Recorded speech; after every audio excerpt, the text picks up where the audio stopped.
What if one solution to the opioid crisis in Colorado has been wafting right under our noses? Medical marijuana. The governor is deciding whether to sign or veto a bill that would allow doctors to prescribe more medical marijuana instead of opioids. Here's Anusha Roy.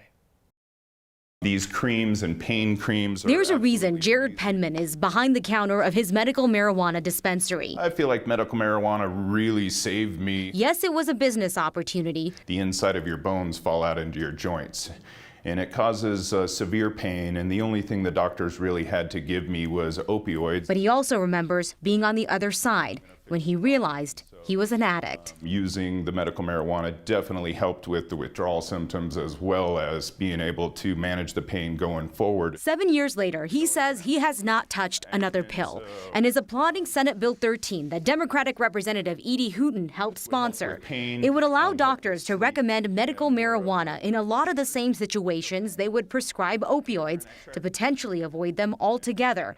That includes kids 18 and younger, as long as 2 doctors sign off on it.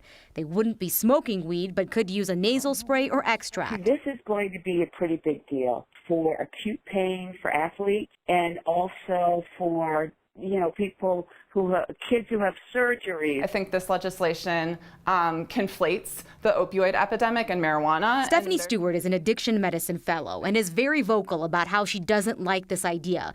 She's worried that people already addicted might be steered towards marijuana for their pain instead of addiction treatment. Dr. Rob Valek, also an addiction expert, says it feels a lot like what happened with opioids, putting out an option that's becoming very familiar but hasn't been researched well enough. This bill is not about people who have addiction issues. That's all it is. It's options. If it doesn't have anything to do with addiction, then I wouldn't have included the word opioid in the title of the bill. For Next, I'm Anusha Roy. Governor has 30 days from the end of the legislative session to decide whether he's going to sign this, veto it, or he's got this weird third option. He can let the bill become law without his signature. Representative Hooten acknowledges this could hurt tax revenues since medical marijuana is taxed less than recreational pot.